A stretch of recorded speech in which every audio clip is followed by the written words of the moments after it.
Attention please. To all the participants, please turn off the microphone and turn on the camera because the meeting will start soon. Well, now let me read the rules for today's meeting. 1. During the event, participants are requested to turn off the microphone. 2. There will be a question and answer session. Participants who want to ask questions, please write down in the meeting chat by mentioning your name and class. 3. At the end of the meeting, remember to fill out the attendance form. Thank you.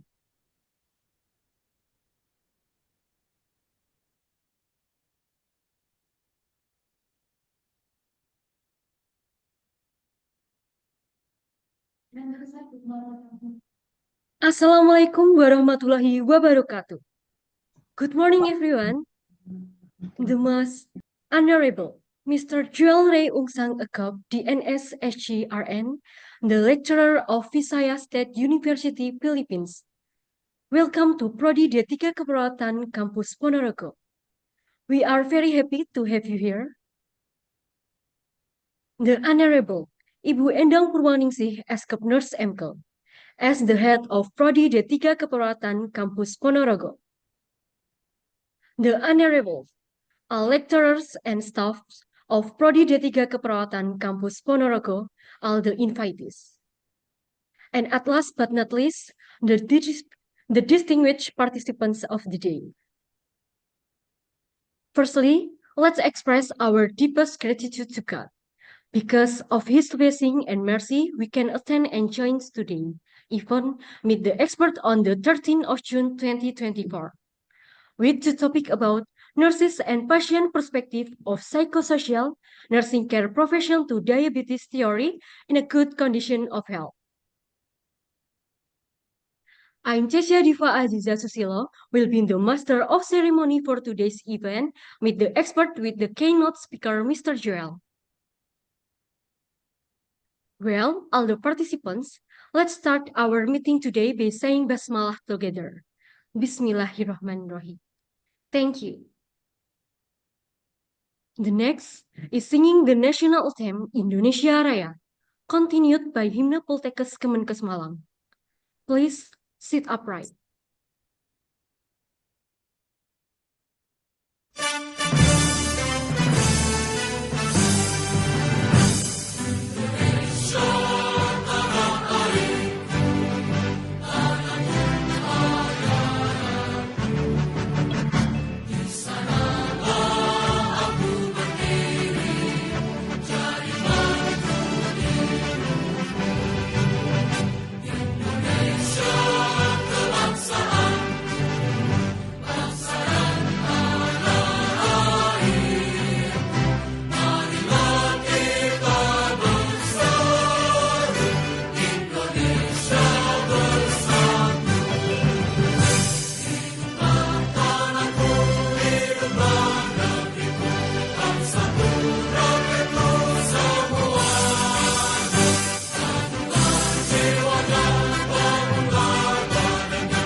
Thank you so much, ladies and gentlemen. Now let's listen to the welcome speech delivered by the head of Prodi D3 Keperawatan, Kampus Ponorogo. Ibu Endang Purwaningsih, the screen is yours. Okay, thank you. Bismillahirrahmanirrahim warahmatullahi wabarakatuh. Good morning, the Honorable Mr. Jurei Ungsang Akom, DNS SC Register from VISAYAS State University, Philippines. Ladies and gentlemen, academic community of the Diploma Degree of Nursing Program, Poltekkes Kesehatan Kemenkes Malang, and a student that I am proud. Alhamdulillahirrabbilalamin, kita panjatkan kehadirat Allah Subhanahu wa Ta'ala. Pada hari ini kita bisa melaksanakan kegiatan Meet the Expert dengan guest lecture from Philippines. We are diploma di the education program in nursing of Ponorogo, Poltekkes Kesehatan Kemenkes Malang, can hold an expert lecture with the theme Nurse and Patient Perspective of Physiology Nursing Care Profession to Diabetes. Thank you so much, Mr. Joel, who is willing to become to guest lecture and expert lesson for us. Mr. Joel, welcome to Poltekkes Kemenkes Malang, Prodi D3 Keperawatan Kampus Kabupaten Ponorogo, by Zoom meeting. Nice to meet you. I hope the next time we can to meet you person in our campus Ponorogo. This event is a further of our mission, that is to be civilized and globally competitive with preventive and promotive nursing care for diabetes mellitus. And for all our students, please attend in careful and enjoy. Dan kepada seluruh mahasiswa partisipan, mohon berkenan dengan seksama untuk mengikuti kegiatan Meet the Expert pada pagi hari ini. Kita butuh kekuatan yang luar biasa untuk menghadirkan beliau, Mr. Joel, dengan kesibukan beliau bisa hadir di tengah-tengah kita. Selamat mengikuti Meet the Expert, semoga kegiatan ini bermanfaat untuk kita semua. Thank you so much, and Regine. Wassalamualaikum warahmatullahi wabarakatuh. Waalaikumsalam warahmatullahi wabarakatuh. Thank you so much for the speech, Ibu Endang Purwaningsih. All right, the dearest participants, before we start the main agenda today, let's pray together. To a friend of mine, Syahrul Nizam, the screen is yours. Thank you, Jessa. Sebelumnya, Assalamualaikum warahmatullahi wabarakatuh. Waalaikumsalam warahmatullahi wabarakatuh. Marilah sejenak kita bermunajat, menundukkan kepala, bermunajat kepada Allah Subhanahu wa Ta'ala agar kegiatan kita hari ini diberkahi dan diberikan kelancaran. Izinkan saya memimpin doa dengan cara Islam. Saudara sekalian, mohon berkenan untuk menyesuaikan sesuai dengan keyakinannya masing-masing. Bismillahirrahmanirrahim. Allahumma sholli ala Sayyidina Muhammad wa ala ali Sayyidina Muhammad. Ya Allah, ya Rahman, ya Rahim. Ya Allah yang Maha Pengasih dan Maha Penyayang. Berkahilah semua langkah kami dan perbuatan kami, dan jadikanlah acara ini semua nilai ibadah dan nilai ilmu yang bermanfaat kepada kami dan banyak orang. Ya Allah, ya Ghafur, Engkau yang Maha Pengampun atas segala dosa. Ampunilah dosa kami, dosa orang tua kami, dosa para pemimpin kami, dosa para pejuangmu, dan dosa para pendahulu kami. Tempatkanlah kami dan mereka semua ini dalam lindungan rahmat dan ampunan-Mu. Rabbis rahli sadri wa yassir li amri wa hlul 'uqdatam min lisani yafqahu qawli. Allahumma arinal haqqa haqqa warzuqna ittiba'ah wa arinal batila batila warzuqna ijtinabah. Rabbana atina fid dunya hasanah wa fil akhirati hasanah wa qina adzabannar. Walhamdulillahirabbil alamin. Amin amin ya rabbal alamin. Wassalamualaikum warahmatullahi wabarakatuh. Waalaikumsalam warahmatullahi wabarakatuh. All right, thank you to Syahrul Nizam. Well, all distinguished participants, now we are coming to the main agenda of meeting the expert today. As soon as possible, we will watch and listen the presentation from the expert, Mr. Joel Ray Umsak of DNS SCRN, with the topic about nurses and patient perspective of psychosocial nursing care profession to diabetes theory. Now, let me invite the outstanding moderator of the day, Kak Yurika Laurenzia. Let me introduce to you. Her name is Yurika Laurenzia. She was born in Jayapura, the 1st of August 2002. Now, she is studying for her Diploma 3 education program at Prodi D3 Keperawatan Kampus Ponorogo. Well, hello Kak Yurika.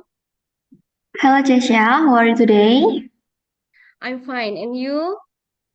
I'm good, Jessia. Are you getting ready to guide the discussion today? I'm ready. That's really nice. Okay, Kak Yurika, now the time and screen are yours. Thank you, Jessia. Assalamualaikum warahmatullahi wabarakatuh. Good morning, everyone. Firstly, we would like to express our sincere gratitude to the outstanding speaker today, Mr. Joel from Philippines. Finally, it's the day. We are very happy to have you here and looking forward to hearing you sharing information about nursing topic. Well, by the way, good morning, Mr. Joel. How are you today? Yeah, good morning, everyone. I am fine. I think we have the same time here. I'm already happy and excited to share with you the topic that is assigned to me. Okay, that's really nice, Mr. Joel. Thank you so much. Well, let me introduce myself, Mr. Joel. I'm Yurika Laurenzia, and I'll be the moderator of the meeting. By the way, our meeting mechanism today are divided into two sections. The first is presentation, and the second is the question and answer session. The theme of the meeting, the expert today, is the nurse and patient perspective of psychosocial nursing care provision to diabetes theory. Well, Mr. Joel, we have two topics today. The first topic is nurse and patient perspective of psychosocial nursing care provision to diabetes theory. And the second topic is the assessment patient perspective of psychosocial nursing care provision to diabetes. Dear participant, now let me read the curriculum vitae of Mr. Joel. Well, his full name is Mr. Joel Ray Uksak Akop, GNS. He is a faculty member of Nursing VISAYAS State University of Philippines. His education background are registered nurse in 2010, Master of Art in Nursing Specialist Medical Surgical Nursing in 2011. He completed his doctoral program of nursing science in 2019. And he also got his postdoctoral fellowship in Airlangga University of Indonesia in 2021. Regarding his designation right now, he is the co-chairperson Health Research Committee of VSU from 2021. In non-academic functional, he is an editor-in-chief of Nursing Journal, Review of International Journal, and the member of Technical Working Group in Research. At last, Mr. Joel is also very productive in research article publication dealing with nursing research. Well, that's really outstanding qualification of him, and we are very lucky to have a Mr. Joel here. Okay, Mr. Joel, now it's time for you to the presentation. Well, the screen is yours. Thank you so much. Good morning, everyone. And first, I would like to bring greetings from the Philippines. Right now, I am in Thailand for attending the Times Higher Education meeting and the Global Sustainability Development Congress here in the Sirikit Convention Center in Bangkok. So that's why I was quite confused about the time because I'm thinking that Thailand and Bangkok, Jakarta has a time difference, but to my surprise, you have the same time with Thailand and Indonesia as of the moment. So I'm glad that I am able to represent and give you topic on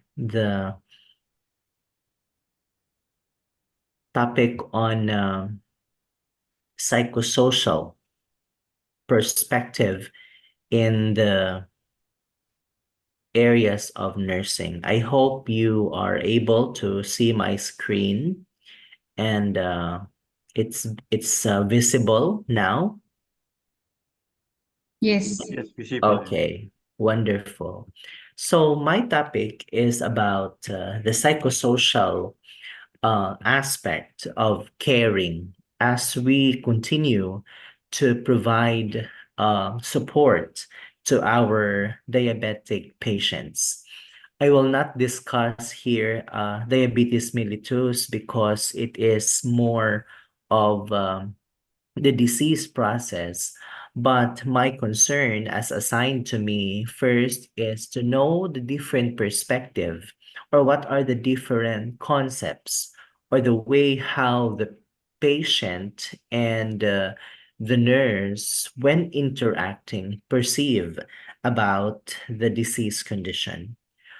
First and foremost, I would like to emphasize that as nurses, we should not be like judgmental.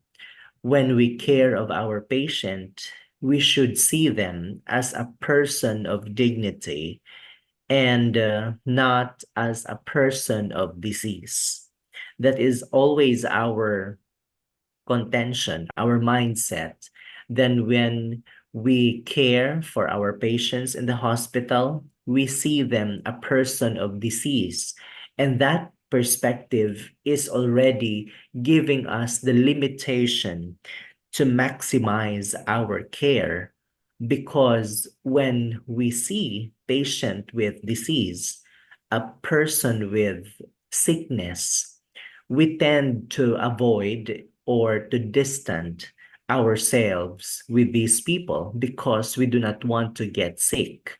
Of course, not just with diabetes, although we know it is non-communicable a disease, but we always take extra precaution for us to not be contaminated or for us not to acquire the disease. But with that perspective in mind, we are also limiting our extent of interaction to better understand our patient and what are their experiences about. Okay, so that is my first idea that I want to share to you about this presentation. Okay, so I will be talking here about the perspective and the process of how we make both ends meet. An understanding that what the patient knows about the condition must be something relevant or that has something of the same idea when we talk of the nurse's perspective. And I am also going to share to you some plans that you need to do because we are mandated to make innovations in our own way. So, okay.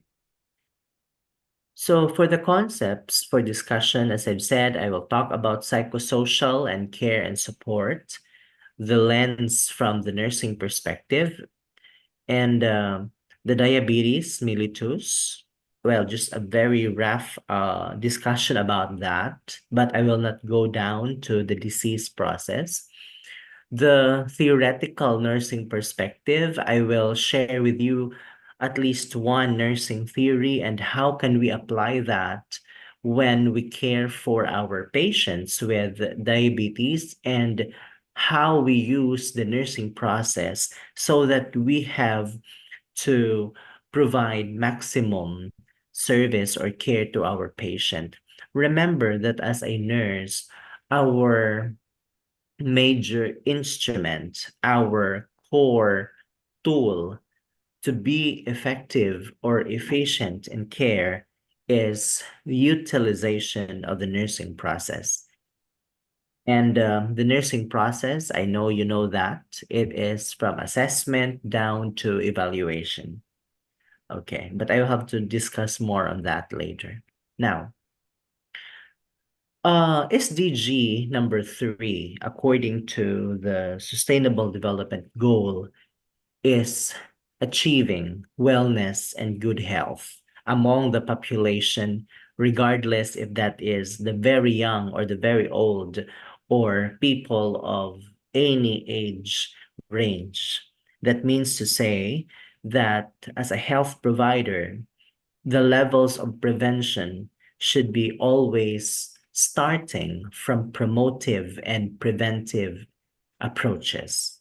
As a nurse, although we need to understand about pharmacology or what the drug is doing in our body when we take the medication, or the pharmacokinetics or the pharmacodynamics, but more importantly, we are advocates of promotion and prevention practices. And so, in the well-being, as you can see in the illustration, that has to be achieved by executing activities as our expressions of care, innovations that we need to introduce so that our patient will have the best time of their lives. I said innovation because we don't have the luxury of resources, or maybe we have the resources, but we do not have the same amount of resources by all means. Indonesia is, I think, one of the biggest country in terms of archipelago and in terms of population. Last week, I happened to meet face to face, conducting my speech in the Universitas Sibalas Maret in Surakarta for 1 week about the public, in public health, in the International Conference of Public Health. And I made mention in that conference that Indonesia, being one of the largest country in terms of population and land size. In fact, your government is trying to entertain idea of changing or transferring your capital city from Jakarta to Kalimantan. And because of some changes, they said there's a theory that Jakarta is slowly sinking. Maybe it's too crowded. And you are producers of a lot of many nurses and healthcare providers, not only in Indonesia, but all across Asia Pacific. But most of your population, most of your students, most of your healthcare workers are living in the capital city, in Jakarta or in Surabaya. And when you go back to your respective provinces or in your respective communities, their population is aging and their conditions, example for diabetes mellitus, is increasing as well. But nobody take care of them because the nurses and other professionals are deciding to live in Jakarta and in Surabaya and some major areas in your country because of the economy, because of education, because of the kind of work. So why I'm trying this to share with you, because we need to implement degrees of innovation so that SDG number 3, which is good health and well-being, will be attained by 2030. And right now, we have to assess what did we do and what other things that we can do in order to ensure that SDG number 3 is achieved on 2030. So we need to put some context or factors on our topic. This input and contextual factors, I am talking about the nursing and patient and the nurse perspective. What are the processes and what are the access factors? The access factors here, right now, I am talking about these factors to be the reason why the dynamics of the diabetes theory is not achieved. And what are the factors why the perspective between the nurse and the patient in the agreement to share commonality to care is not achieved because of this barrier. And if this barrier or factors will affect for them not to share the idea for a better provision of care, then there is no quality of care. And if there is no quality of care, then the well-being is not as well achieved. So in all these phases, we have to introduce new modalities of learning, new modalities of providing our care, as I have said, because we do not have the luxury of resources. We do not have standards of our services in the hospital. We make our own initiative in order to provide good life or quality of life to our patients. And in the contextual factors, these are the people who are key players in achieving innovations. Okay. In a brief discussion or in a brief definition, according to the International Council of Nurses in 2021, psychosocial care is very important component of our nursing practice and their significance for the universal health coverage. Right now, we have the Universal Health Care Act, wherein everyone is rightful to receive standards of care regardless of their gender and regardless of their philosophy in life, regardless of their age and their culture and race. Universal health care suggests that regardless of your structure in society, you are or you have the right to avail of these services. And we tend to recognize that care or patient care is more on the execution of skills. It is more on the conduct of nursing procedure. For example, we do bedside care in doing tepid sponge bath or sponge bath when the patient has fever, or monitoring the patient's blood glucose as part of our skills nursing development, or we do like bed bath to our patients. All of these are important, and this has to be mastered, or at least you have to master or acquire those basic fundamental nursing skills. However, we failed to recognize that nursing is beyond of those conduct of technical skills.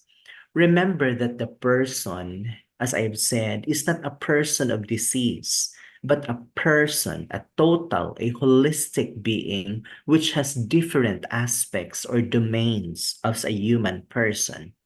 I am talking of a domain of the spirituality, the domain of emotion, the domain of what do you call this? Economic or social, which is part of this is psychosocial.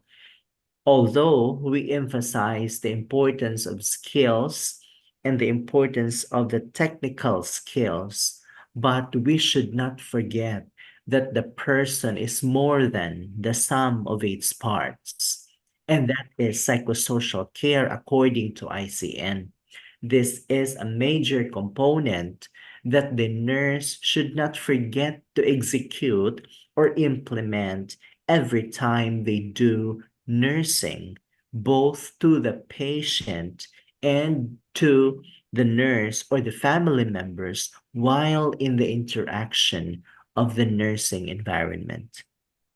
So that is psychosocial care. Another definition or explanation or perspective about psychosocial care is the holistic provision of care. I made mention about physical. I made mention about social needs of our patient and the psychological or the mental or the cognitive component of the person. When we give medications because of the patient having diabetes, when we give metformin, for example, you're only addressing the physical or the disease component. Remember that the patient is also acquiring different needs where the medication for now is not the solution. The patient needs affection. The patient needs someone to talk to. The patient needs follow up. The patient has to be referred to other patient related services. All these are psychosocial care as our means of support. That is why the ICN made mention that this is very important. This is very significant, and we should not forget all of this. In the psychosocial care, these two important components should be working hand in hand, the psychological and the emotional. Although I made mention about physical, I think that is something that is the very basic for us. When the patient comes in to the hospital and because of diabetes, we always give medication, and that's something to do about their physical component. But as I have said, in psychosocial care, there is also the mental condition, how the patient perceive about the disease. Or is the patient anxious or depressed because of the diagnosis of the doctor and the patient is not yet fully accepting that he or she has diabetes? And that is psychosocial care. We need to improve their level of understanding through education. Although in the grieving process, according to Ross, it always starts with denial. The person may not be accepting that he or she is diagnosed with diabetes mellitus. The person is somewhat angry about the condition. The person may bargain the condition.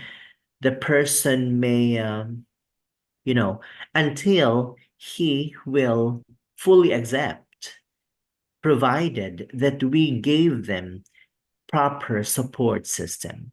So that is taking care of the cognitive, the mental, it is the psychological and the emotion, because this is a depressing moment of the person.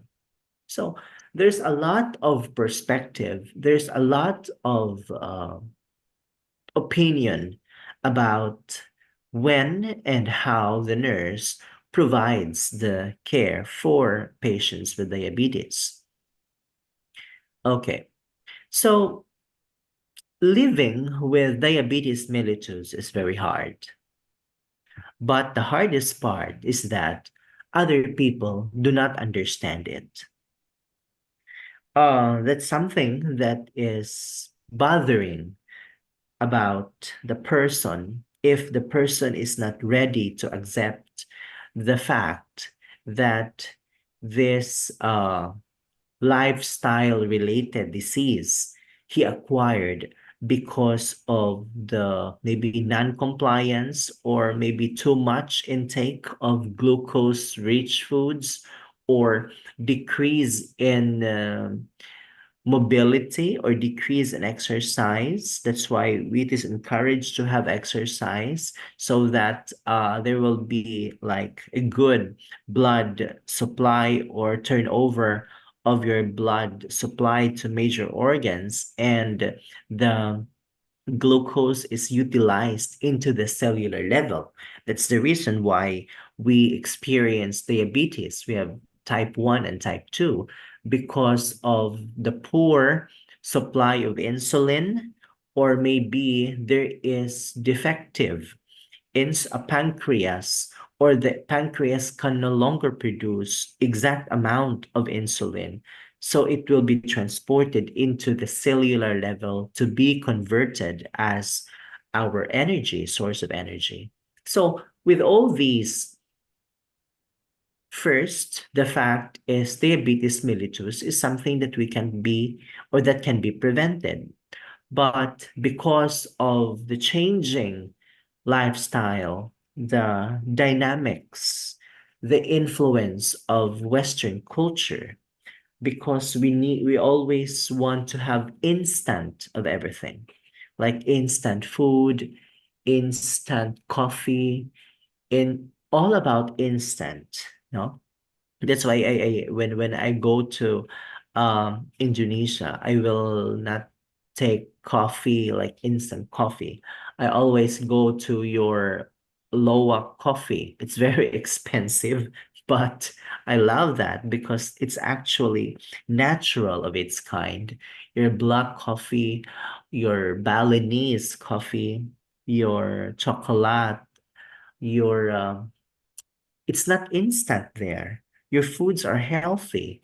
The bebek goreng, the nasi goreng, and all these, those are my favorite because I want to emphasize that you have rich uh, resources in terms of the food and the diet that is owned by your respective community.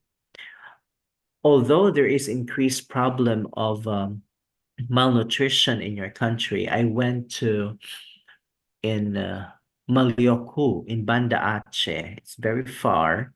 When I conducted a lecture about stunting, it is actually alarming on that place. Yeah, because it's very far.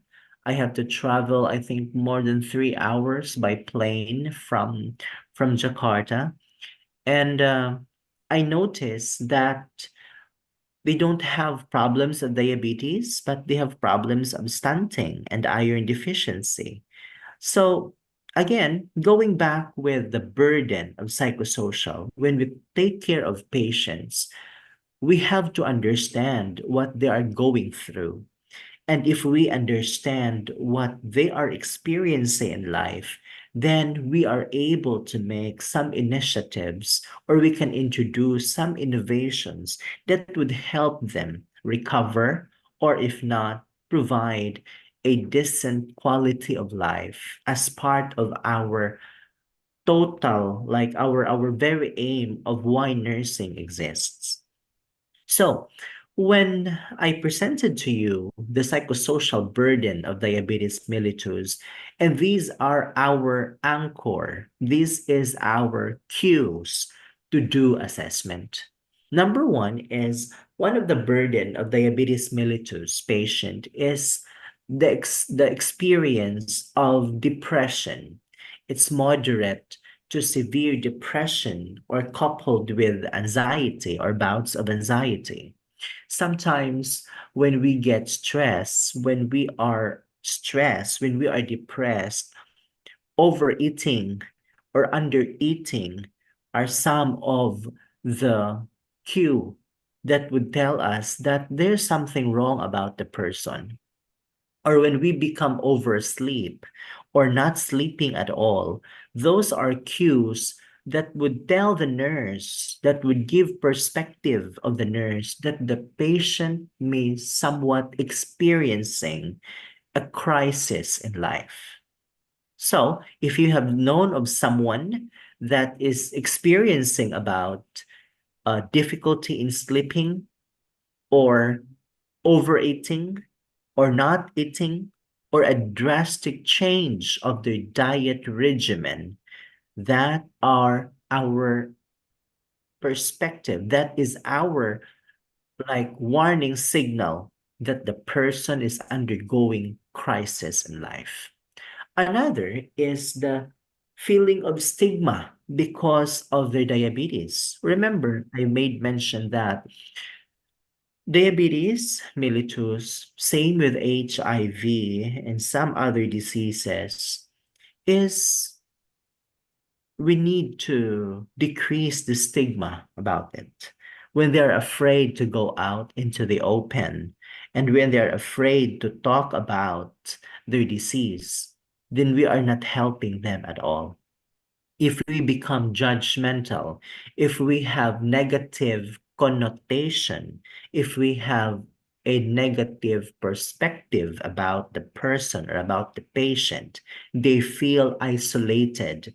The more that they will avoid crowd environment, the more that they will not talk about their disease because they're afraid of being cursed or judged. And the role of the nurse in the nursing perspective is to help them to be open. Open communication is important so that we can help them achieve the goal of well-being. Another is the problem of burden because of the monitoring of blood glucose. That is always the protocol when we are diagnosed or when somebody is diagnosed with diabetes mellitus. There's always monitoring of our blood sugar. Your normal should be 80 to 120 millimeter per DL or milligrams per DL, or 110 or 70 to 110 milligrams per DL. But it is beyond that value that we need to educate them. We also have to inform them that the monitoring of blood glucose is not a burden, and that should not be treated as a negative point on their end. That must be educated, that we need to educate them that this would have helped so that we would be able to provide appropriate care, especially on the home setting, especially on the community setting, and to provide first measures or interventions whenever their blood sugar is increased. That is the most critical component of our care because the patient may not be compliant with this kind of regimen. The person may not be open about this kind of changes in their life system. And so when you notice depression, when they feel isolated, and when they feel that they are weak because everything they're experiencing is a burden, then we should be able to enhance their capacity. I tell you capacity, to capacitate them so that they will have a mind setting, a change of perspective later on.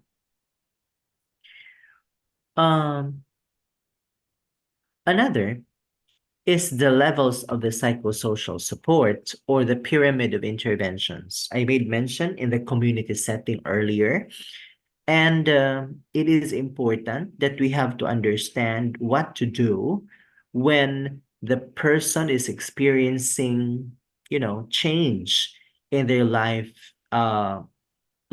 activities. So the very basic is the services and security. Unlike with the pyramid of Maslow's, it's about physiologic. But here it starts with security.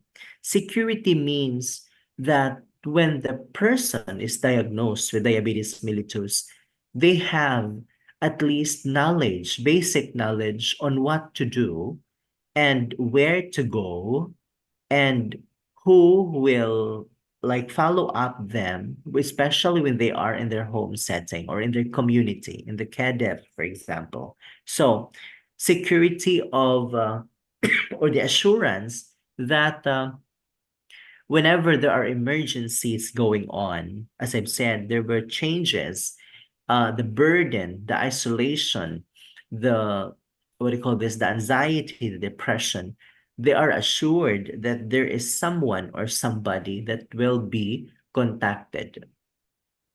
And another, as we increase with the pyramid, we have also to educate not only the person with diabetes, but the community in general and the family as a strong support system.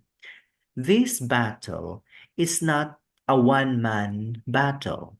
This is a family or a community thing, meaning when no matter how good you introduce innovation to the patient with diabetes mellitus, but the family support, the community support system is not cooperative, then nothing will happen. Let us introduce innovation. Let us include in our teaching the community and family support. We have to inform the patient that the resources for this kind of disease, for this kind of condition, is but available in their own community. Another is focused on non-specialized support.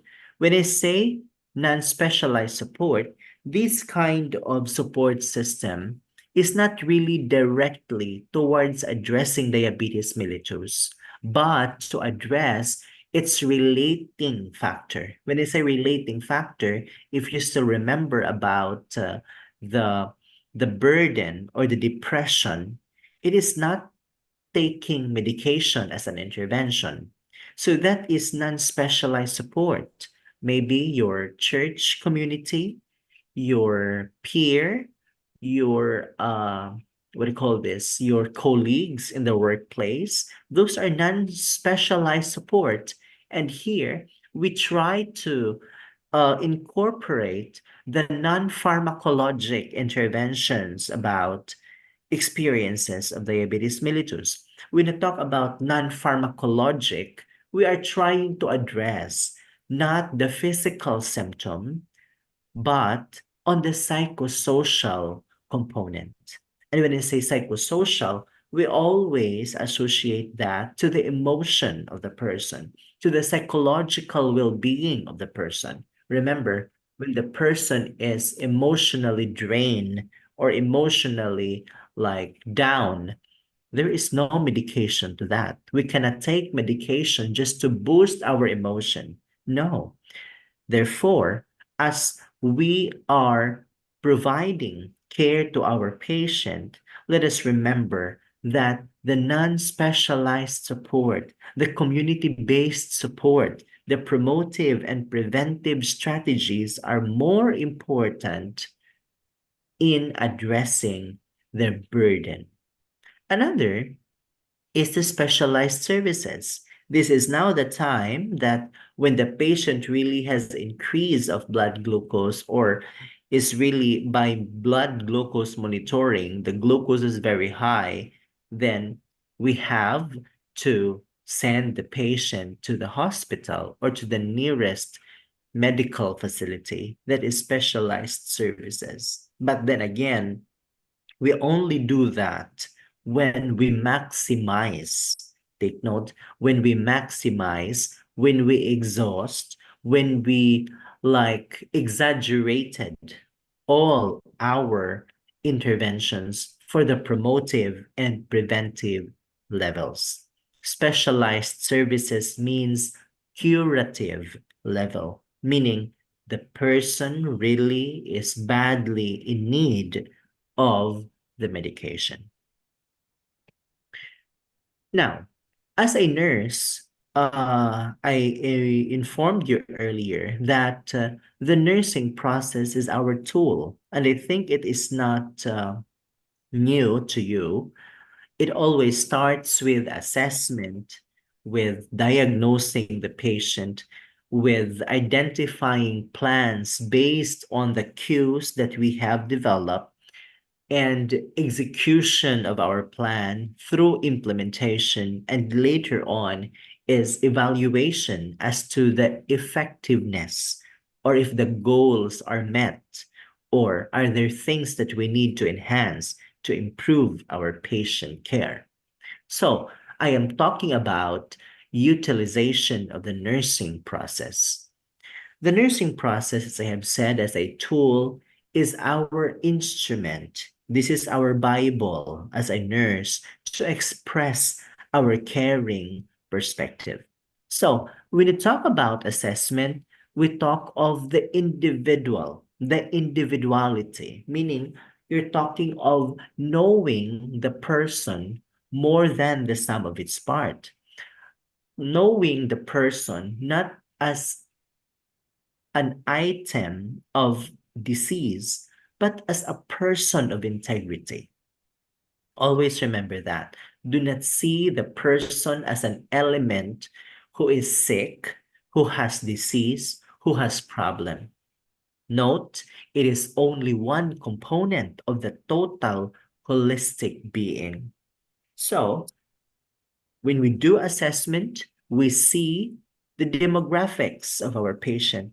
Is the patient an elderly individual? Is the patient has a change in lifestyle modification? What about the smoking? What about the intake of the alcoholic beverages? What about the diet composition, the usual diet of the patient? Those are demographics that we wanted to know so that we can decide what particular plan or what particular interventions we're going to do to help the person at the time being. Health risk and the use of services. Remember, I have said that we do not have the luxury of resources. We don't have the same amount of money that will be used in order to address the problem of your patient.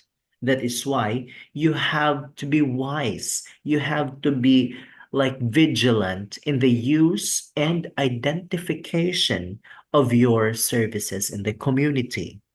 Do not look for something that is not found in your community. I am talking of maximizing local resources in your community. That is way to be a globally competitive institution. Internationalization right now is not really going abroad. It is not about, having more connections abroad. It is not internationalization. Internationalization means mobility of our policy, of our people, of our students, or even maximizing our local resources so that we become competitive. Okay? So that's the use of resources. And that's part of your assessment. You have to know what had happened to the patient. You also have to assess the readiness of the organization. If you already assess the person, the patient, you also have to assess the organization, meaning your work environment.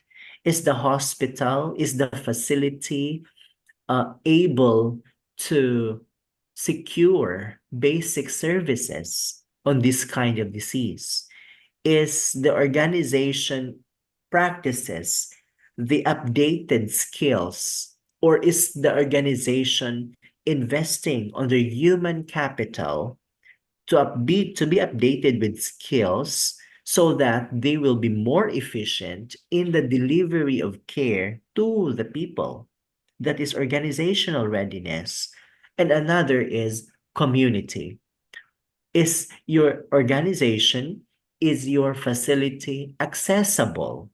What are the possible resources in your community that can be utilized, because in the hierarchy, or yes, in the pyramid of psychological support, one important component is the security of services or the community resources. So you have to ensure that even if you have the best doctors in town, you have the best nurses in town, yet when the patient is discharged from the hospital facility, when they go back in the community, no support system is available. And that is something that you need to create so that the continuity of care or the recovery of the patient is achieved. That's assessment. Another is planning and management. I'm talking of leadership support, the different political leaders and their priorities in order to address the changing needs of the diabetic patients. The workplace health improvement plan. What are the goals? What are the strategies of that community so that there will be decreased number of adolescents experiencing diabetes? And what are the resources available? Or maybe you have the communication system, a manner of reporting in your community to document if there is decrease or increasing number of diabetes in your respective communities. So those are the application of our nursing process. And right this time, I am not telling you to focus on the person, but to have a bigger picture, a bigger perspective about addressing the problem.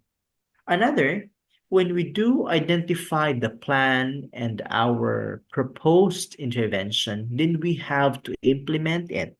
The implementation of the psychosocial support, when there is problem to that, is not, as I've said, it's not a medication.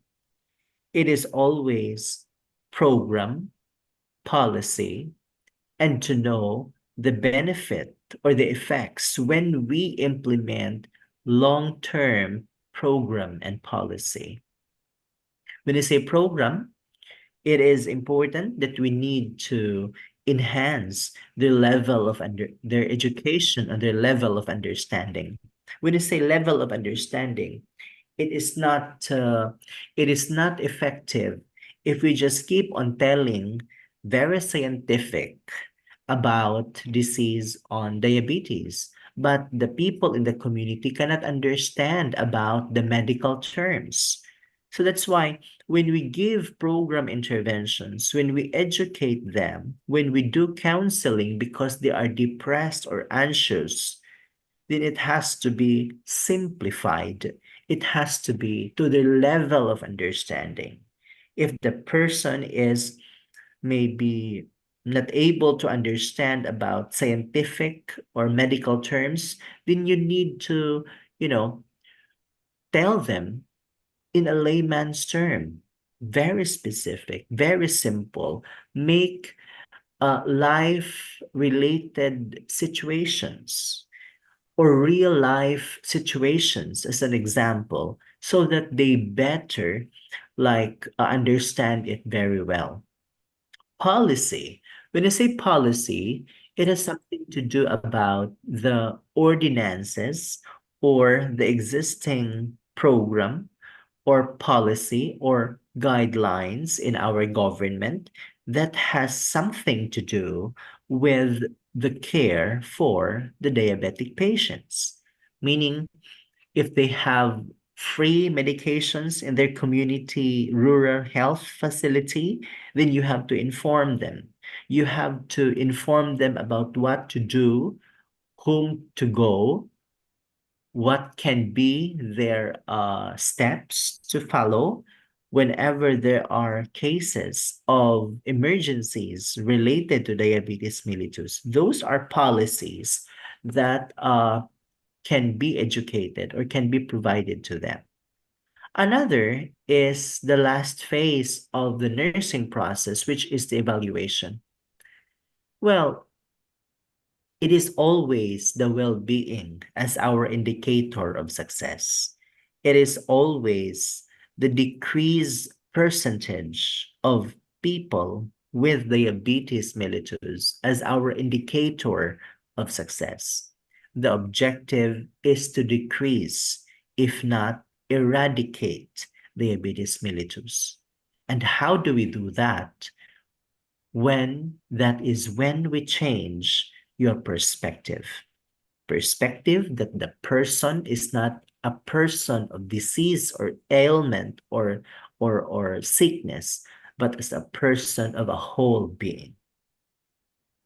Now, these are the psychosocial health support components. I've made mention to you about the emotional health, which is the feeling of the person, how the person feels. That's why I have discussed exhaustively on depression and anxiety, because that has something to do about the feeling. The spirituality, because the person may lose hope and assurance when the person is not ready to accept that he or she is diagnosed with a disease.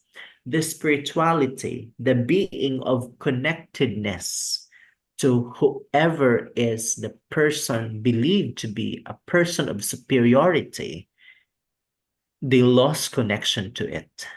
Okay? And again, it's our role as a nurse to maintain the spirituality, the spiritual connection, the relationship of that person to his or her God. That is spirituality. Another is the thinking, the mindset. The person having anxiety or depression because of the diagnosis may think so negative and may always entertain pessimism. When you say pessimism, those are negative thoughts. Those are very negative mindset. And the role of the nurse is to ensure that the person is really looking into the positive side of his or her life. Another component of social health is the relating, meaning it has something to do about relationships. It has something to do about his connection to his family, connection to the support group, connection to people outside of their respective homes, connection of the person towards other people. That's why we have to inform them to be not isolating. They should not isolate themselves to the real situation, to the real world. So, one of the theory that I chose is Roy's adaptive theory, Sister Callista Roy's adaptive theory of caring. Why I chose this? Because in the challenge to changing our perspective, both the patient and the nurse, we have to be adaptive and be flexible. The thing of flexibility, the issue of adaptability is very important. So why there is a need for us to adapt. Again, diabetes is a chronic disease, either type 1 or type 2, and the patient will have to adapt to it. That's why it is called adaptive theory, adaptation of Callista Roy. Adaptation not only to the new modalities of treatment, but also adaptation on outlook in life that it is not, it is more of self-discipline that they have to experience so that the problem of diabetes will be addressed. Okay? And adaptation to changing or modifying the lifestyle. If you are fond of eating much or fatty foods or less of your exercise, more of your sedentary lifestyle, then you need to modify that. And that is adaptation so that you will be able to combat the disease. And how are we going to ensure the patient is adapting? So life with diabetes, as I have mentioned, is full of the unknown. You are not certain of what the future has in store for you. And we are not so sure if what the future is giving you promise. Life with DM is full of uncertainty. The person experiences anxiety and depression. There might be conflict of interest, the conflict of your mind, that of other beliefs, the conflict of the doctor's plan of care for you, and your own personal choice, the conflict between the treatment regimen and your own culture. Those are conflict that we need to adopt, we need to incorporate so that we will be able to achieve good health and well-being. So, Sister Callista Roy's theory always supports balance or equilibrium or parallel in her theory. And the balance is what diabetes patients need to acquire in order to improve or change the way he or she lives. So that's how we now educate our patient. The process of why there is a need to change and the activities, step-by-step activities on what to do specific at the moment so that they will be able to address the problem. And the systematic, multi-layered approach of psychosocial support, I call it Ponorogo. The systematic, when you say systematic, it is connected with one another. When you say systematic, that is a step-by-step process. That's why adoption of the Callista Roy, it has to be parallel, it has to be balanced. That is systematic. We cannot proceed to the next procedure without satisfying the first step. That is systematic. It has to be layer by layer, multi-layer, because the perspective should not only be at the point of the nurse view, but also to the family and also to the patient and also to the community where the patient is living. It's multi-layer. There's a lot of players that is taking part, very important role. The roles are pivotal so that the achievement of well-being, the achievement of maximum intervention is possible. So, in this approach, I call it Ponorogo because in this psychosocial support, we need to provide opportunities to various community. What are those opportunities? Non-medical and outpatient services. Again, because the role of the nurse is promotive and preventive. Therefore, our approach is non-pharmacologic. If you remember about the pyramid of psychosocial support, it is non-specialized. It is non-medical. Support system is not a medication, but this is a powerful tool in order to address their own perspective. Those are non-medical. Use of our relaxation technique, giving them proper education, proper knowledge on the updates in the treatment of diabetes are non-medical approaches.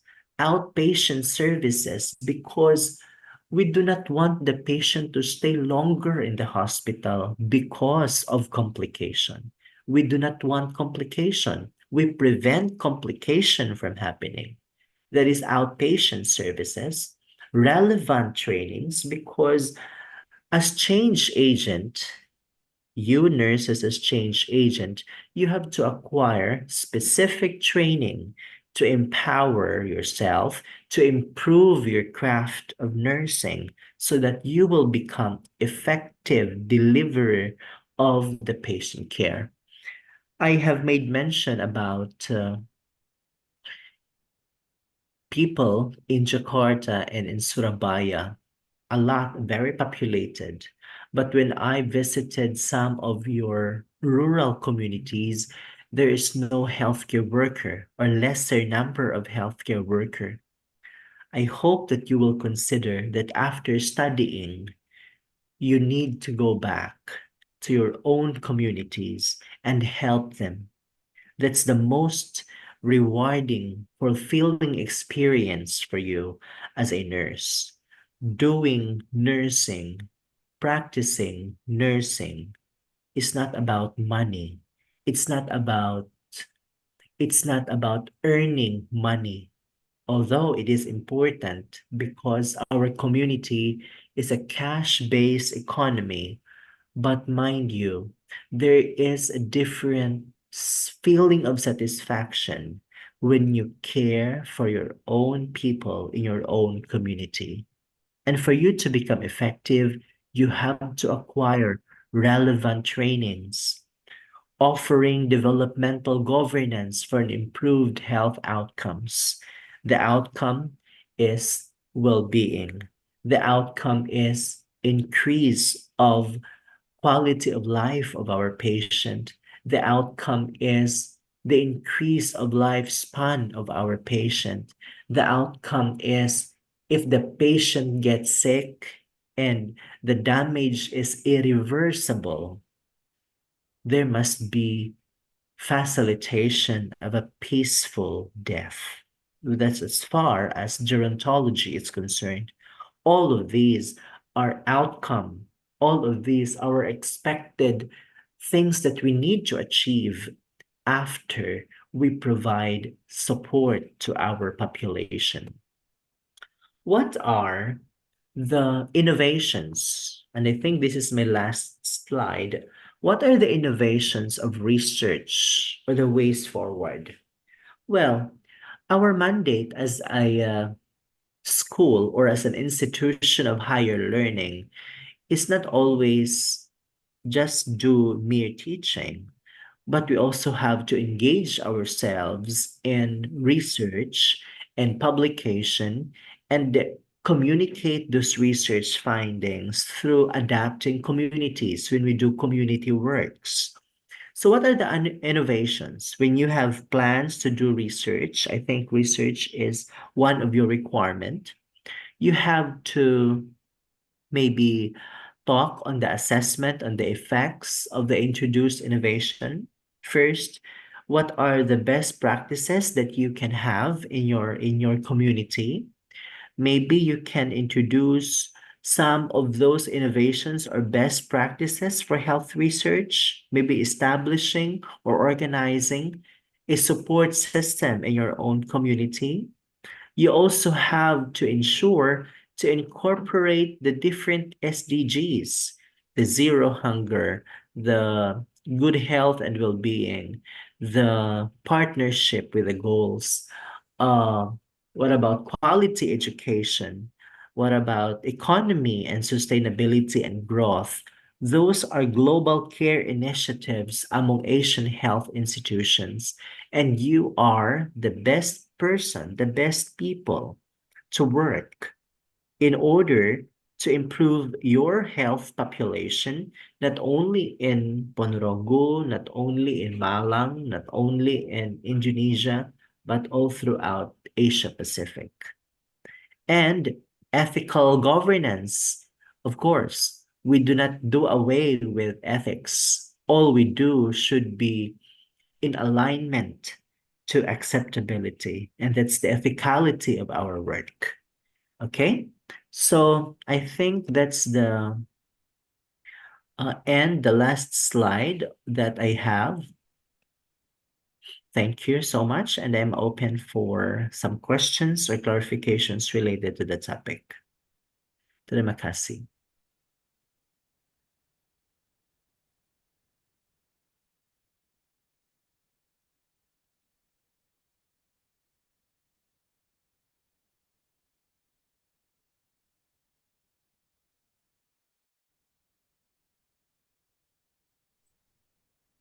Wow, Mr. Joel, it's amazing. Okay, thank you so much, Mr. Joel, for the insightful sharing today. Now we are going to have a question and answer session in 20 minutes. To the participant who want to ask a question, you may raise your hand or write your question in the meeting chat. You may deliver your question in Bahasa Indonesia or English.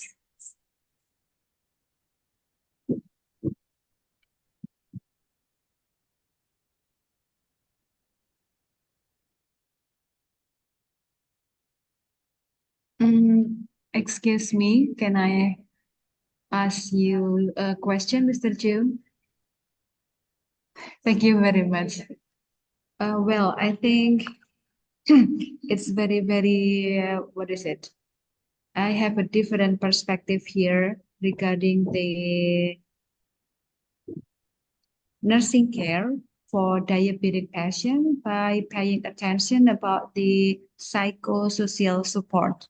And I believe that being a diabetic person is really, really hard, I think, because there are so many burdens for the diabetic patients in facing his or her life because they have to get a healthy diet every day. And I think it's not really easy on based on about the I think based on about the diet for the diabetic patients.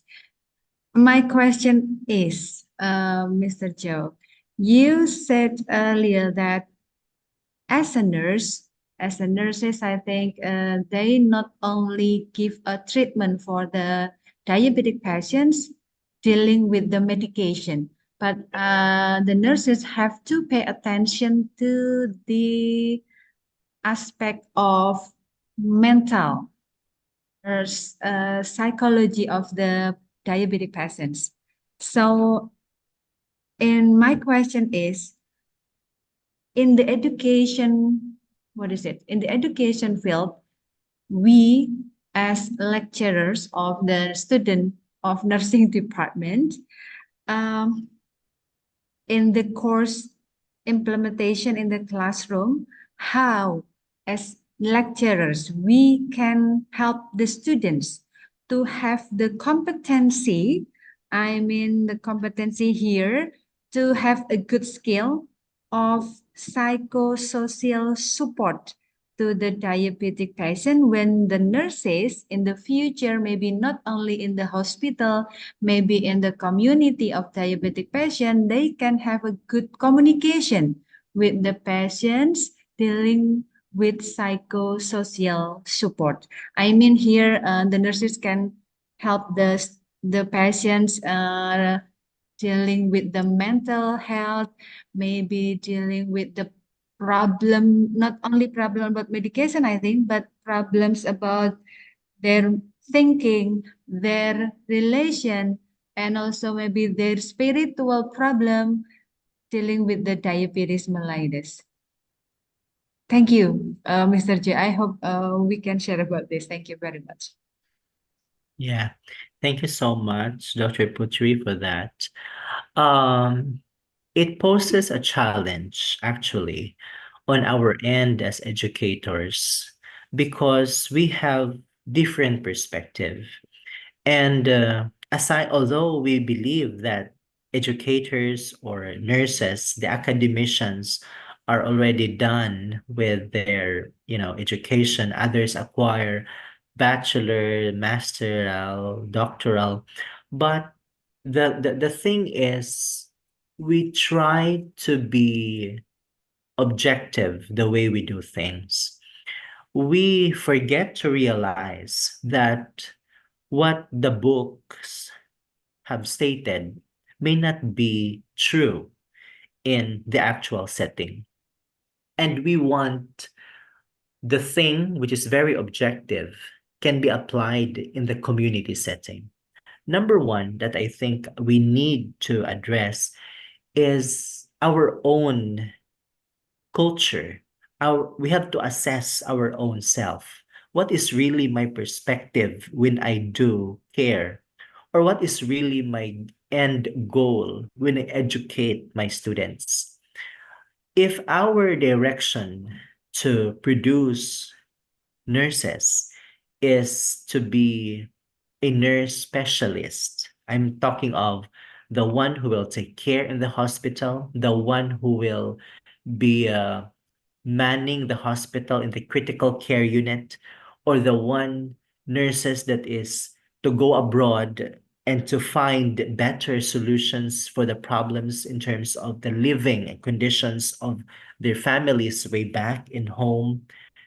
If that is our motivation of why we educate them, then we failed to recognize that we instilled to them the values of to be dynamic and to be open and to be critical thinkers.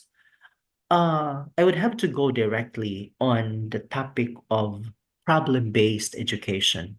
When you say problem-based education, you let your students recognize the existing problem. Maybe you see the person as diabetic because of the increase of blood sugar, but the problem is not about the blood sugar. It may be because of the lack of the support system from the family. That's why the person keeps on eating a lot because that is his or her comfort zone because nobody cared about the person. So the increase of blood sugar is something objective, but the intervention is constant communication because that would call them saying that, okay, my parents, my families are not maybe asking if I am okay or not. So I just keep on eating because this is what gives me comfort. And when there is blood sugar monitoring, there is increase of blood sugar, but we cannot do that. The decrease episode of eating can be prevented if there is constant communication, if there might be like updating one another. So see, the problem is already increase of blood sugar, but the real intention of the person is something relationship. So the role of the educator is to prepare our young people, our nursing students, to be critical thinker, to be always seeing assessment as an instrument to better understand the nature of our patients. So that's one thing. You have to impose the attitude of as a critical thinker. Second is to redefine our perspective about nursing. If we just define nursing to be somebody who will take care of the sick people, if we define nursing to be just the one who will monitor the blood glucose, if we define our nurses to be doing tepid sponge bath, if we define nursing to be someone who will take care of the patient in monitoring of their blood pressure, if these are all our definitions, then we have to revise or reframe the definition of nursing. Because in Japan, they are using robots. There is robotic nursing in Japan, and they do better than the human nurses. So, what is now your definition of nursing?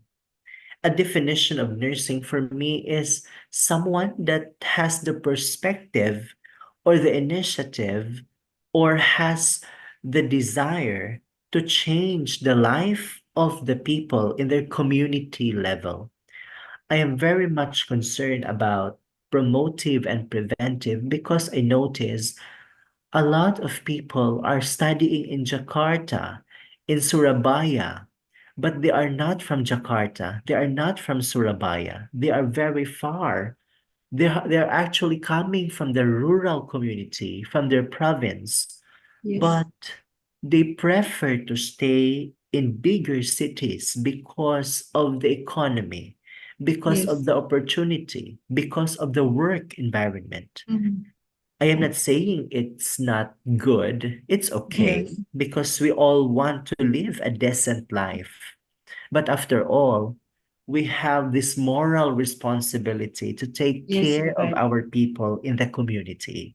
And that's Yep. the reason that why we need to educate them because that's a change of perspective. There's a change of mindset. Nursing is not about money, as I've said. Yep. Nursing is not about earning a lot, but nursing is about taking care of the lives of the people which is entrusted to us. That's the perspective. And there is a different degree of satisfaction when we care and when we hear of people saying thank you because we provide care for them.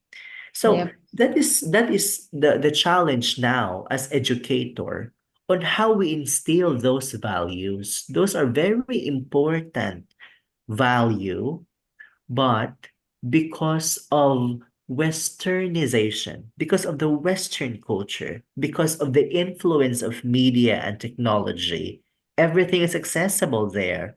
And Yep. we human nurses, we educators sometimes are left out and we become isolated because of this technology. The use of chat GPT, the AI, for example, the Yeah. artificial intelligence, they are more advanced than the human nurses. But that should not be the case. We should be the one that will dominate in this kind of thing. And it is not technology dominating us. So, if that's the case, how are we going to change the perspective? What are we going to do? I am not saying that you have to let go of technology, but to train and educate your students, our students, for the critical thinking. They have at least the sound mind, the sound decision making, so that whatever happens, they always have the best option on what to do. So that's the challenge now in the academic sector. We educators is trying to prepare our our next generation of critical thinkers. But if we just, if we just give them very objective, well, this is the disease process, these are the ideal intervention, but those are not sometimes found in the community level. And what are they going to do now? So that is more of being resourceful, being critical thinkers again, and problem driven critical thinkers, meaning always look what is needed and find solution based on the resources available. So I think that's something that that we need to do. It is easier said than done. I know that it's easier said, but the challenge is we have to incorporate that in our curriculum. Okay. Thank you very much, Mr. J, for your sharing. I think I got the point that the first one is problem-based education is very important to the students of nursing department to give them maybe new perspective and also promote their critical thinking to face the patient with diabetes mellitus. And I think I agree with you that the challenge for educators today is to change the mindset of the nurses to be or the student of nursing department to have a what is it, not to be someone with money oriented but caring oriented for the community in their surroundings, not only in the center of town, maybe giving a what is it, a support to the patient in the rural areas is very important. And one thing that I noted here, nursing is about caring, not nursing is about money. Is it right, Mr. Ch? Thank you very much, Mr. Ch, for your sharing today. Thank you.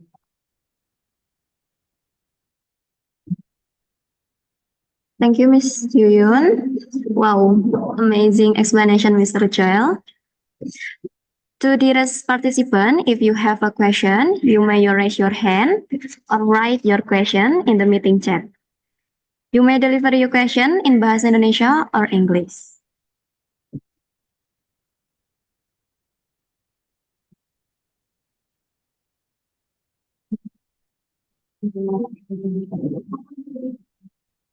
Mungkin teman-teman di aula bisa bertanya, bisa mulai mengaktifkan mikrofonnya.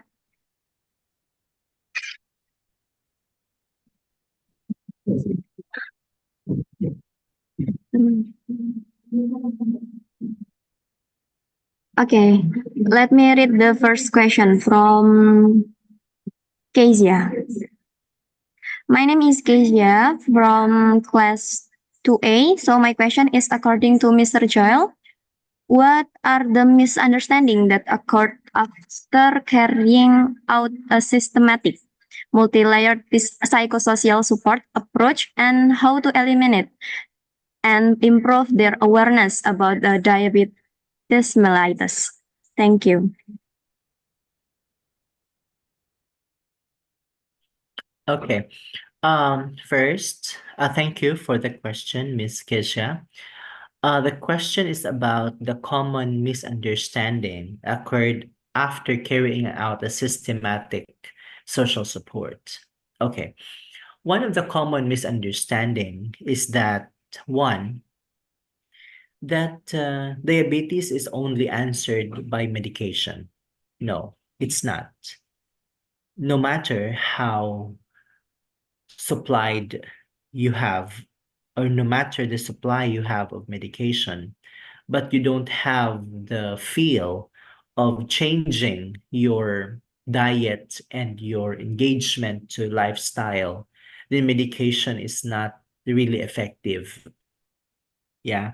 Another is when someone already acquired the problem or the diabetes, the common misunderstanding is they have that all throughout their lives and they would die of that easily. No. The understanding should be changing your mindset and actively participating on the modifications of lifestyles and exercise. Another thing is when you already heard about your diagnosis and you become hopeless, that is a misunderstanding. Yes, because life is not ending there. You are not, that is not making you less of a person.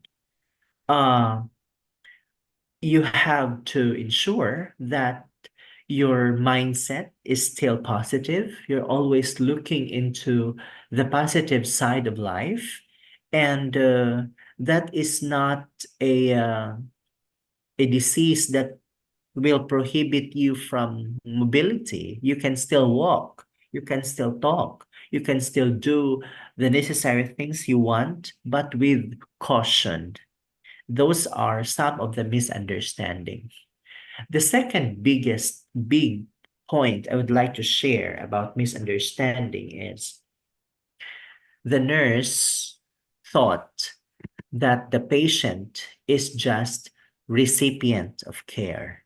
Remember, that the patient is not only responsible in receiving our care.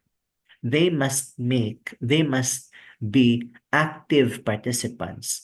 They are co-creator. They are one with us in the design of plan of care. In fact, I made mention that the family support is also very important, because if the patient cannot do it all by himself or all by herself, the knowledge from the family member is important so that they can continue the care even outside of the hospital setting. So those are the approaches that we can do.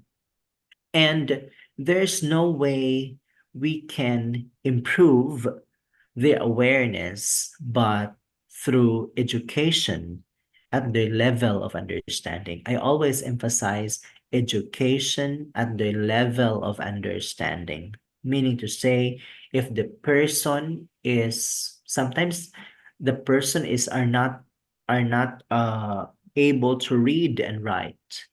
Therefore, you have to make some material or be creative in your visual resources, visual material, so you can communicate, more efficiently about diabetes mellitus and what it is about. Okay, some people are not learning if they only see texts or words. You have to put pictures, you have to put illustrations, you have to put some materials creatively so that they will have a better grasp about the disease. Some people are visual learners. Some people find better knowledge when they're able to hear someone is talking. So you have to talk, communicate, to package the learning according to their intelligences. I am telling now of multiple intelligences about learning. So those are the approaches that we can do based on the misunderstanding or the misconception about diabetes mellitus.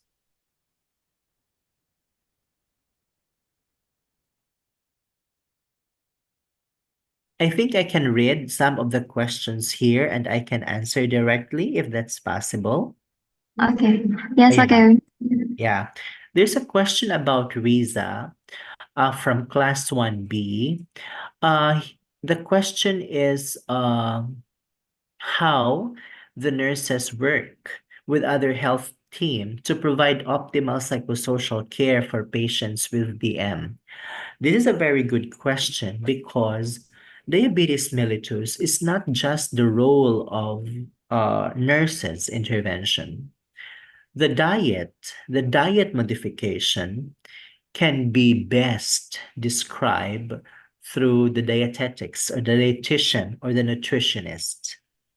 If the person has problem about foot or their feet because of the complications of diabetes, then you can refer that to podiatrist or podiatrist as the one in charge, the doctor in charge of the foot care.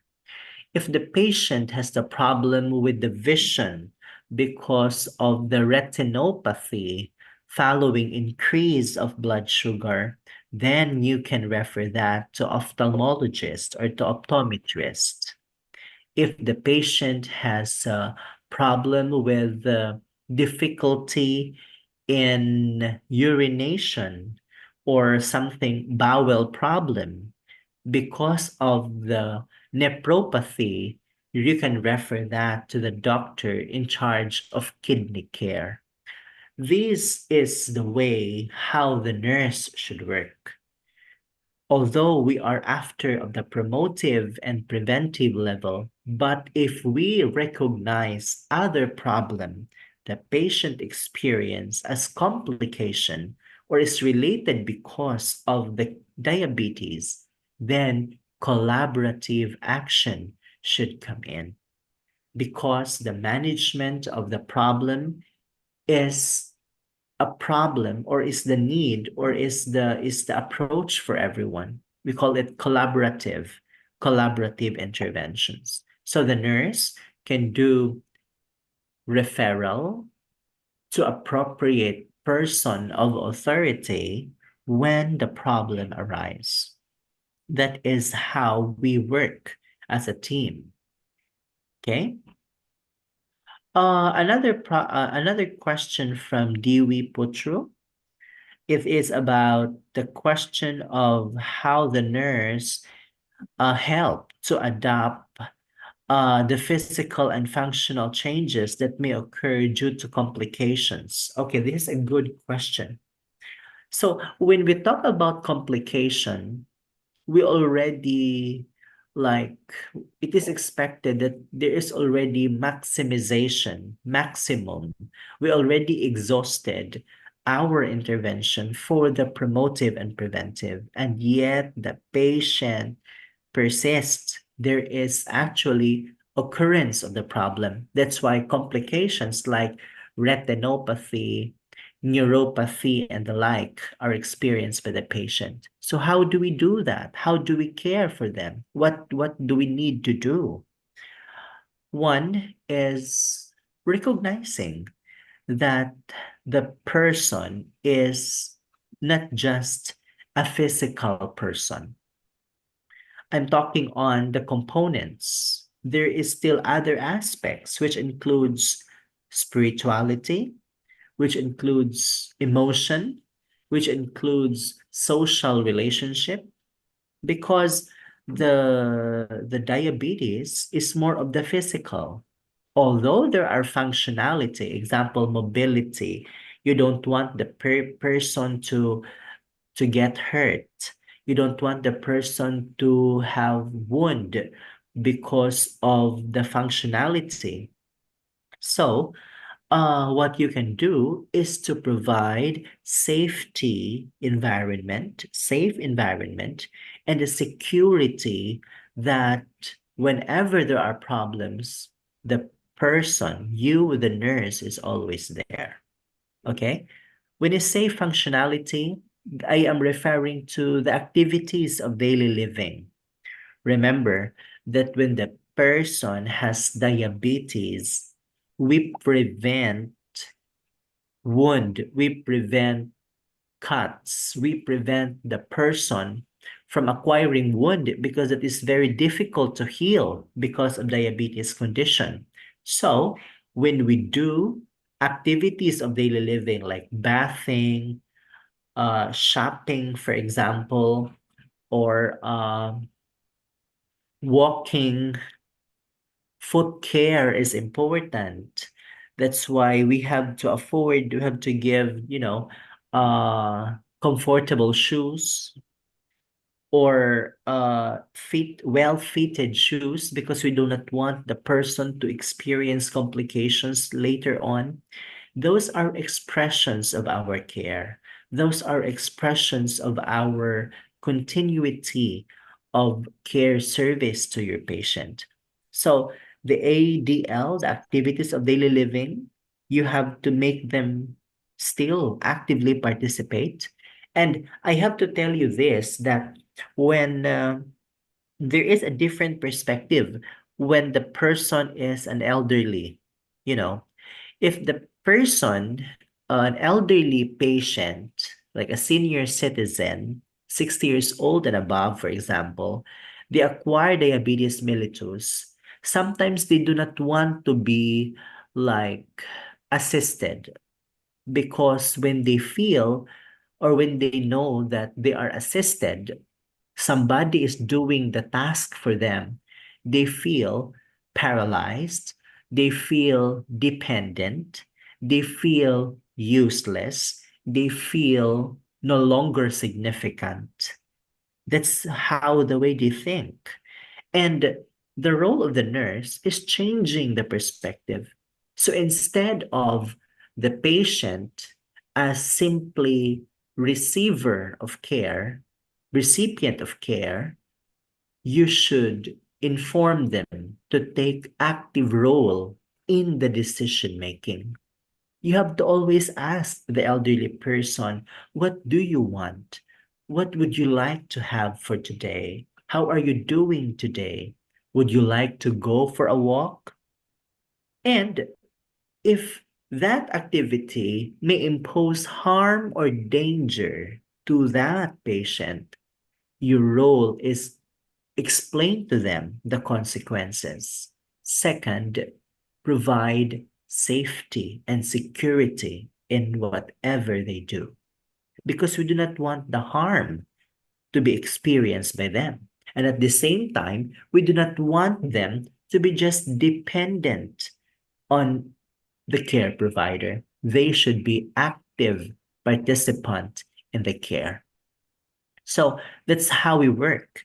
There are changes in the physical and the functionality of your patient, but you need to ensure safety and security.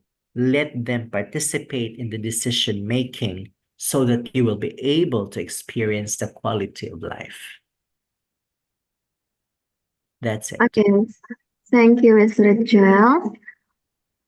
Okay, the next question is from Nala Kusumajati. The question is, there any difference in the management of psychosocial treatment for diabetic patient according to the age, like children, teenagers, adult, and elder? If there any difference, what approach is used? Yeah. First, there is a different approach that we need to provide according to the age category. For the elderly, as I have said, I have to go back because my focus is on elderly care. So when the patient has diabetes and the population is elderly group, you really have to ensure the safety and security. Make them feel they are part of the decision making. That's the first approach. The second approach is for the very young. I am talking of the vulnerable population, the very young people, the children, those who cannot make decision on their own because of their age, like 18 years old and below. Therefore, the approach should be inclusion or including the family members or the parents as the one able to give you consent or permission to proceed with the care. Remember that when these children, of course, there are children with diabetes, they cannot make decisions on their own. There has to be somebody of legal age, maybe the parents or significant others of family members, that has the direct say or you can educate about on the approach that you need to provide to them.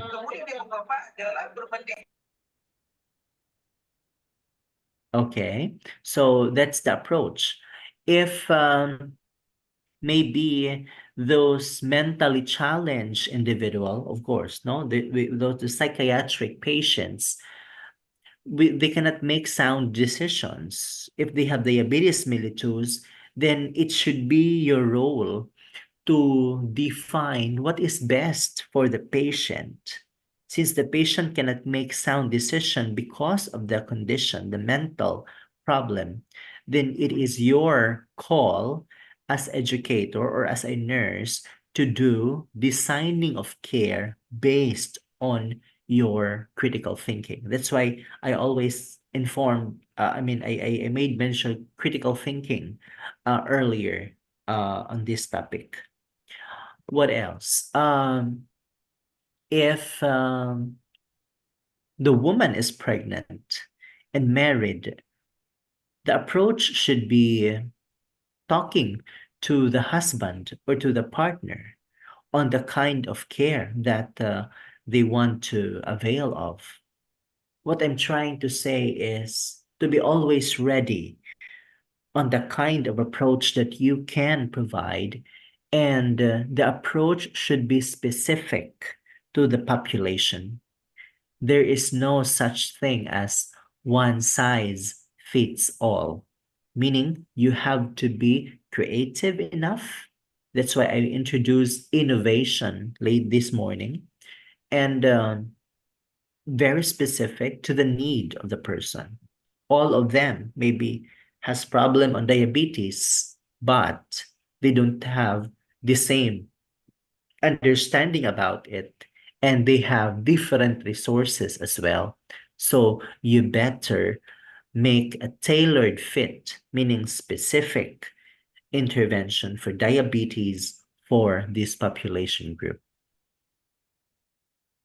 Okay, thank you, Mr. Joel. Any question?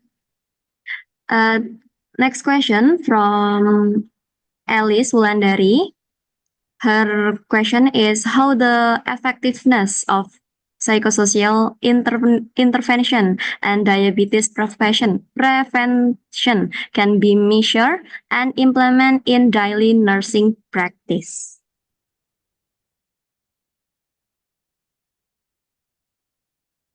Okay. Thank you. This is quite a very challenging question because it talks about the effectiveness of the psychosocial intervention. I appreciate the question, but I have to say two things. Effectiveness is different from efficiency. Effective is different from efficient. When you say effective, interventions are direct to the point. Example, if the person has diabetes, the effective management is to give the medication if there's already disease occurrence. But if you don't have the medication, what else can you do so that the blood sugar will go down? Maybe you conduct exercise, you are taking more water, and if that will decrease the amount of blood glucose, it becomes efficient interventions. So those are different things. Effective means you are doing the right thing. Take note of that. Effective is doing the right thing. Efficient is doing the things right. Okay? So going back to the question, how are we going to measure the effectiveness? As I have said, since we are catering, we have different population across lifespan, then it would be very difficult for us to measure the effectiveness because the standard is not true to all.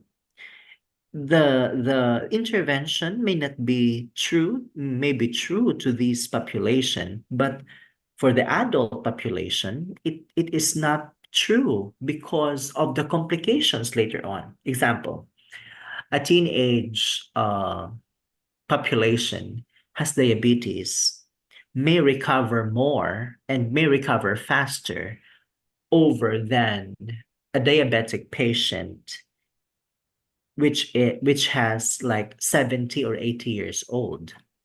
Remember that gerontology in the elderly, they also have their depreciation of the physical signs and symptoms or their different body systems. Sometimes we do not recognize if the blurry vision is brought about by diabetes or is just because of the aging signs.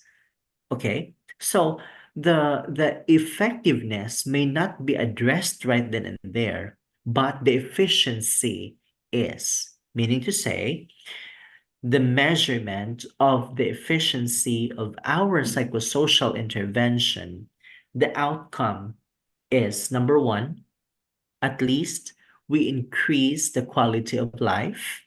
Second, we lessen the complications acquired following the disease condition. Or the third is the patient's satisfaction of his or her life while having this kind of disease condition. Okay, so again, it varies. It is dependent. It may not be true to all, but I like the idea that you mentioned measurement on the effectiveness of psychosocial interventions. I think one of the best indicator of the psychosocial intervention is when there is less when there is less complications happening when you introduce the different support system.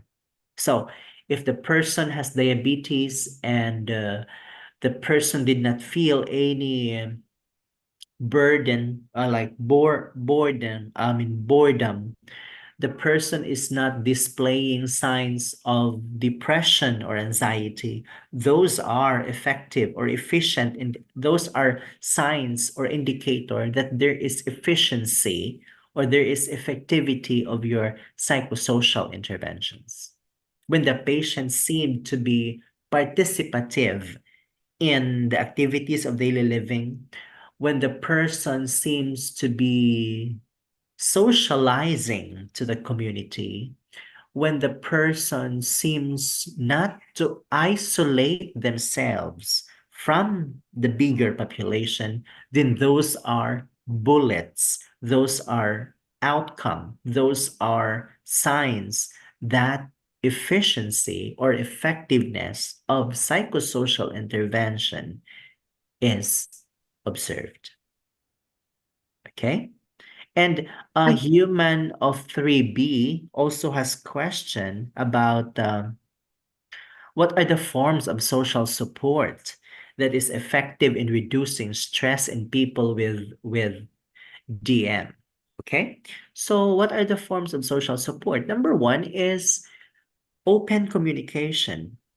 You really have to, communicate, because if you tend to isolate yourself, then nobody would know. And if they didn't know, then you cannot be helped on what else can you do in order to address the problem of stress, anxiety, and depression.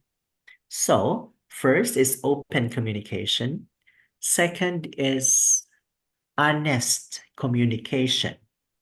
Sometimes we communicate, but we hide something. People are sometimes pretending to be okay, even if they are not okay. Sometimes people tend to smile, but deep inside, they have a feeling of sorrow and pain. Yeah, it has something to do about the pain threshold and pain tolerance. People who are always exposed to a stressful environment tends to have more pain threshold or has pain increase of pain tolerance. But that is not. It is okay not to be okay. Therefore, the social support, like your friends and honest communication to the family members, are also important components to address the reduction of stress. Another is you have to engage in a healthy lifestyle. You have to engage in an active lifestyle. And when I say so, that means engagement to exercise. You have to find your point of being creative, what you are good at. I am not a good singer. I am not a good dancer, but I know how to write. And that gives me opportunity in writing that I can express myself, and that reduces the level of stress. Others are good at singing. That's why they keep on singing, for them as an outlet to reduce their level of stress. If you would ask me, eating as a form of reducing stress, I tell you that you have to be cautious and careful about it, because we're talking of diabetes mellitus. Do not make food as your comfort zone, because it may actually lead into something that is problematic in the future. Now, since we talk about food, do not use food as a form of reward for your children. Why? Because if you use food as a form of reward, then they would experience obesity. And those are the problem of diabetes mellitus. Then how we change their perspective if we keep on giving them, introducing them to something that would lead into a problem later on in life. So, food is okay. Bebek goreng is okay. The nasi goreng is okay. We have a lot that. I miss Alpha Mart, Indomart a lot because when I go there, I go to Indomaret to buy Yeah. my stuff. Yeah, but I told you that be cautious in using food as a form of reward, as a form to reduce the stress. Okay? So Okay. those are things that the social support. And one more thing, when you have diabetes, for example, and you have this organization or a community of people with diabetes in your community, you can talk to them and ask their firsthand experience and how they cope with it, so that you too can actually, can easily cope and accept the process and change your direction anyway. Okay, so the social support, those with actual diabetes problem, their experiences are also helpful for us to better cope or easy to cope with our situation. Thank you, Human of 3B, for your question. Okay, Mr. Joel. Wow. I think the participants seems very excited today. Okay, dear participant, if you have any question, you may raise your hand or write your question in meeting chat. You may deliver your question in Bahasa Indonesia or English.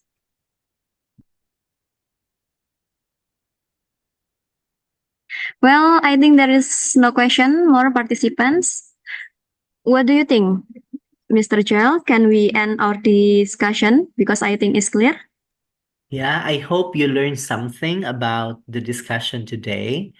We just talked so much about diabetes, and again, it's very important that we raise awareness to our population, and we will only become effective educator when we start changing, or we start our mindset or our perspective about the problem.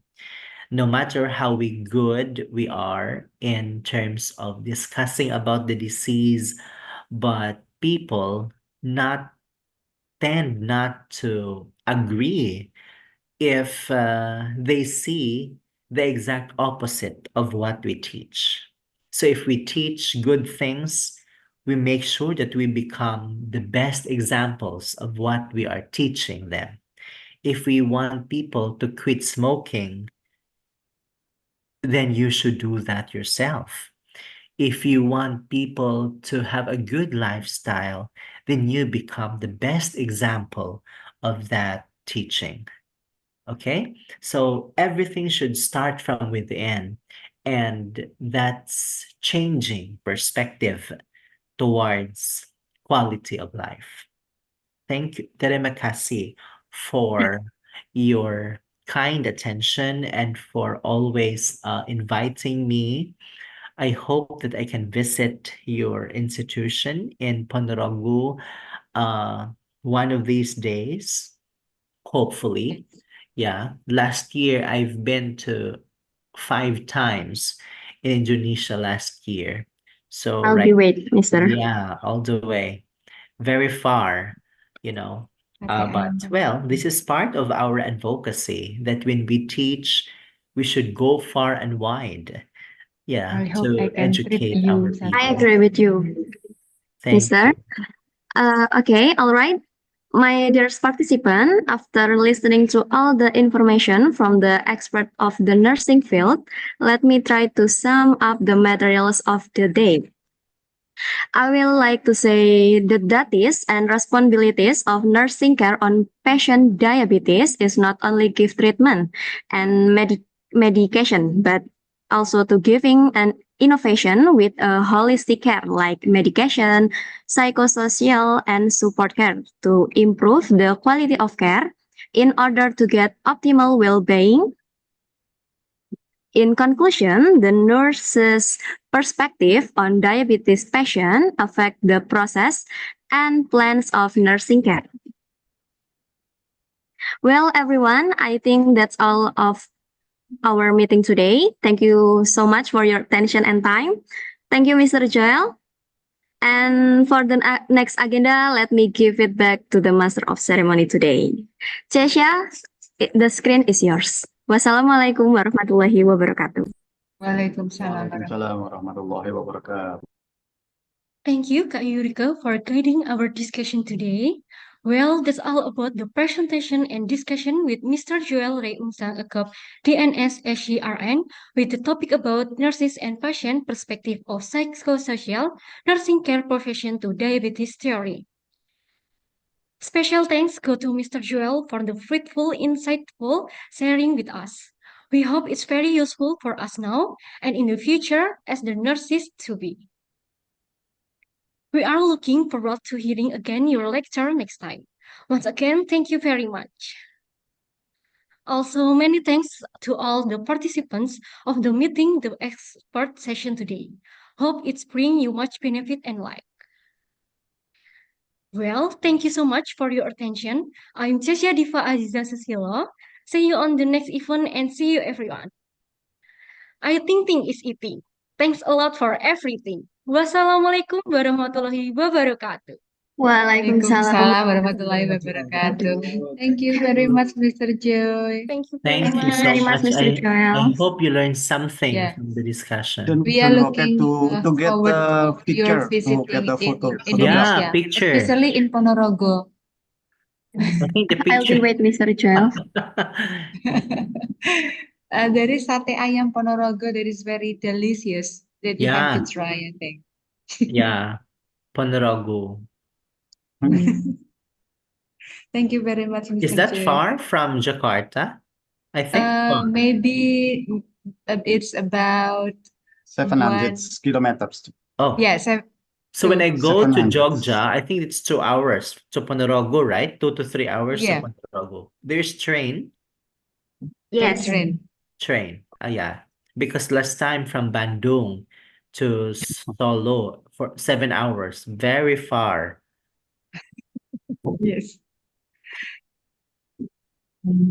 Thank you very much, Thank Mr. you. Joy, Thank and you see you so next much. time. Thank you. Have a good day. Have a good day. Bye, good day. So everyone. participant to active the camera because we want Oh, to yes, take picture. a picture. Yes, for And documentation. Dokumentasi. I want to get you all. Start from the first screen. 1, 2, and go. Thank you. That's all. Thank Thank you you. so much. Thank you, Mr. Joel. Bye, bye, everyone. Have a good Bye. day, Have everyone. a good day. Bye.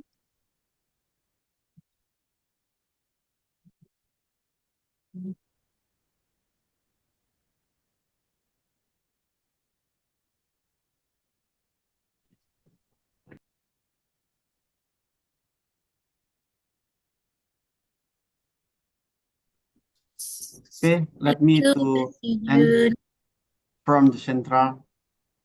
Ayu Ting Ting is eating. Ayu Iting is drinking, Pak Mar. Is drinking.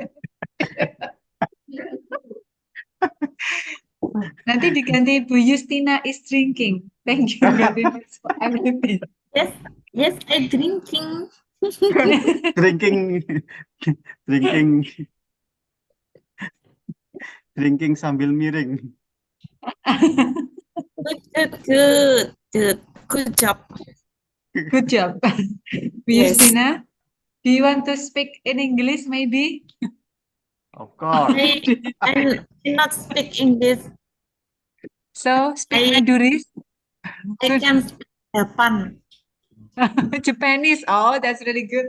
Malah lebih bagus di Japanese. Not Japanese, but Javanese. Oh, Japanese. Javanese. Japanese. Goodbye, goodbye. Goodbye. Thank you. Izin live nggih, Bapak Ibu, Bu Oke, Endang izin oke. live, Pak Marsudi. Oke, Bu, terima kasih. Bu Yuyun, Pak Saya Mar, dari Sinterang, Ibu Gi. Panitia. Monggo Pak Mar bisa di-end. Assalamualaikum warahmatullahi wabarakatuh. Waalaikumsalam warahmatullahi wabarakatuh. Ada perubahan itu Bapak. Tapi di bidang akademia akan bertambah. Organisasi dan kemahasiswaan oleh